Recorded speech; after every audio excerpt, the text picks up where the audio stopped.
Humana. January na may balik. Sa ako ang saan balik next year. Next Bakasyon year na siya. Yay! Bakasyon na siya. Thank you, Lord. Thank you, Lord. Agency. See you next year, Singapore.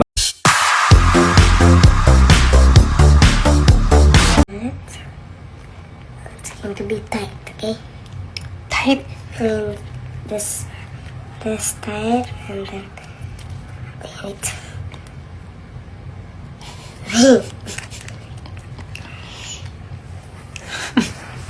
What's this? Preparing sinigang na baboy for my sir. Sibuyas, kamatis, and magluto ka ng garlic shrimp. So, slice ng baboy. Radish. Ay, aning tanong. Manang Iluan lang kita ay nung kay Basi Daot. Puno ang sunod na. say hi sa... Hello! So, meron pang tortang. Okay.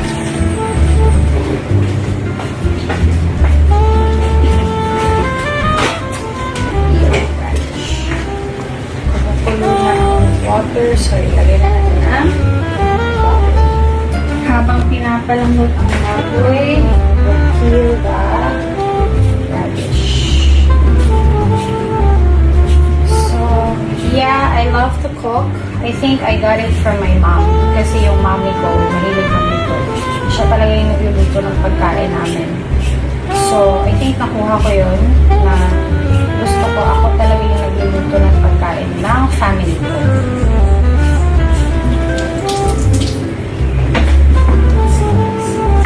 Kaya pag nagpatayo kami ng bahay ni Paul J, ang request ko talaga sa kanya is a nice kitchen and a walk-in closet. So, habang hinihintay natin na kumulo at lumambot ang baboy, we will smash the talong. Because I love talong. Tortang talong. I don't know, for some reason, for me, tortang talong goes so well with sinigang na baboy. So, smash. Kahit anong talong, pinaritong talong with bagoong, tortang talong, fried talong. Have you tried, meron akong nagustuhan na fried talong sa Kuya J's. You know what they do? They slice it thinly and then ibababot siya yung yung crispy fry, yung breadings for chicken. Ibabad mo siya doon and then fry it. Ang sarap, guys. Taga-taga ng kumulo yung baboy, but gusto ko kasi malambot na malambot. So, habang kumukulo siya, ilagay na natin ang radish para lumambot na yung radish.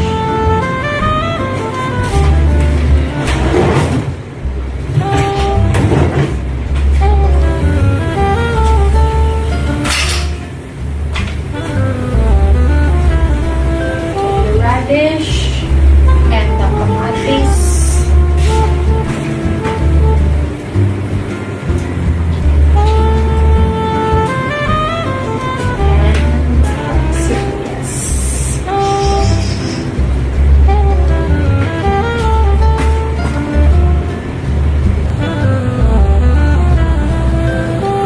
So, for the kids naman, nagluto ako ng beef stroganoff. So, and iinit ko itong natirang tempura nung isang gabi.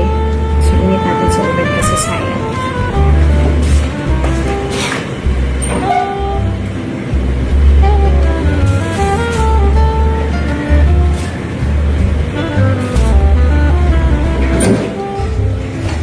So, malamig na ang talong. Ilalagay na natin ang itlog.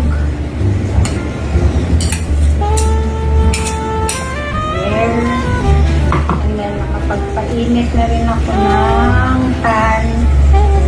So, pwede na siyang lutuin. Okay, mainit na siya. So, ilagay natin ang isang talong first. Ito muna malaki siguro.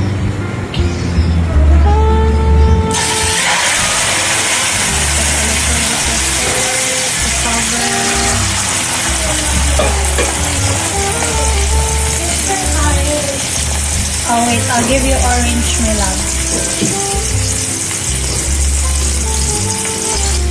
Okay, now we flip it.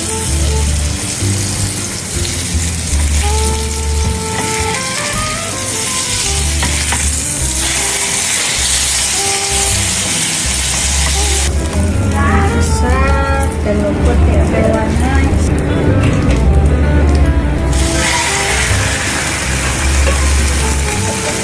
Okay. So, malambot na ang baboy. Lalagay na natin ang sinigang mix. I mix it with yung gabi and the original one. Para medyo malapot. Big one. Okay, kunin natin ang tempura mga bata.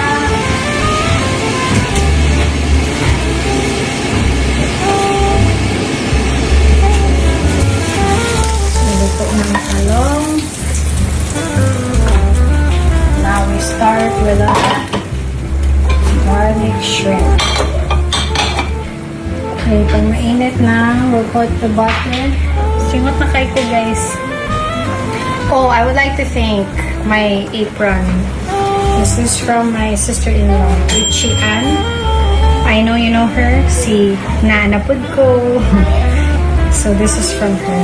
Thank you, Auntie Chi. Okay, so put a little bit of coconut oil.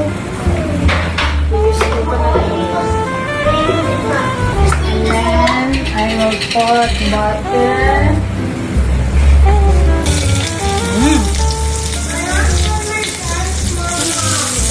Go put by yourself. Then we put garlic. You know what I do with my garlic? Grind ba? So it's minced already. So pag nagluluto ako, kuha na lang ako ng kuna. So ganyan siya. I got it from my mom. So, di ba? Hindi ka na laging magpapachop pa. So ready na siya. There. And we put the shrimp.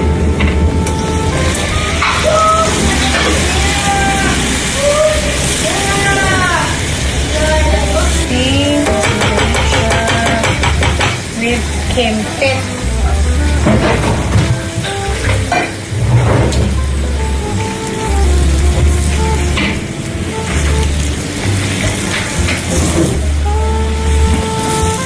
Add pepper.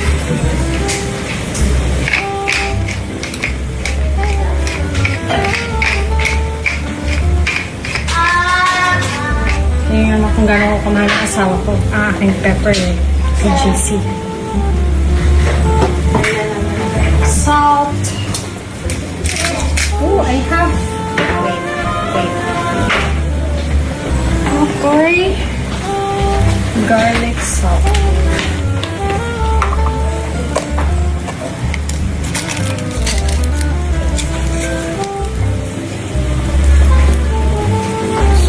This instead para may flavor. I'll put paprika. Right, Inigo? Stay here so they can see you. No. Why? I think then we put I'll put a little bit of oyster sauce. And guys, Here, oh, sa side. Here. Here on the side. They can't see you there. well, this is how you make your old paper squishy. First, you get a Nigo, your face. small paper, you crumple it, and then you crumple it until it looks like this. And then you get 5 tape, you tape it around, And you have to get 5 tapes and tape it around, then it's ready. Let's put a little bit of chili. Kang gamay. Yeah? Yeah? Here ka oh, so they can see you. Huh? Oh, say hi. Okay, so human na ang shrimp. So, lanan. So, I'll just use this.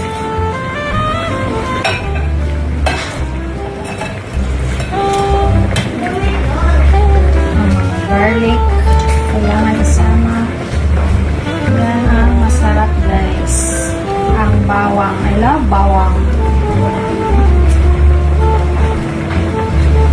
Okay. Sinigang na lang. Ini. Sam, palitin ko na sa table. Okay, now tapos na ang sinigang. We'll put na that kangkong. Hindi na ako naglagay ng gabi guys. Kasi yung sinigang mix ko may gabi na siya. Yan. Tapos na sinigang guys.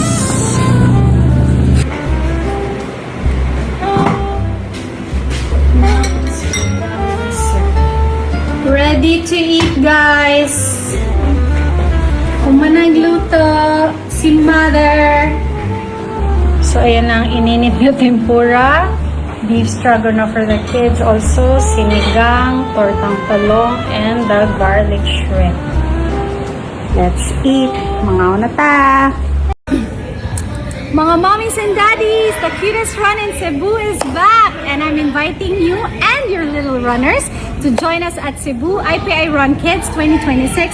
Happening this August 22, 3 p.m. po at the park at Mandani Bay. It's the perfect family day out para maglihok, magingaw, o magbanding uban sa inyong mga kids and let them experience the joy of running with exciting categories. 50 meters, 500 meters, 1K, 2K, and 3K open for kids up to 13 years old. And of course, parents and guardians nga kids at heart are welcome to join the fun. Yeah, so invite them boys. Join us kids in IPI Run. Yeah, so register now and see you at Cebu IPI Run Kids 2026!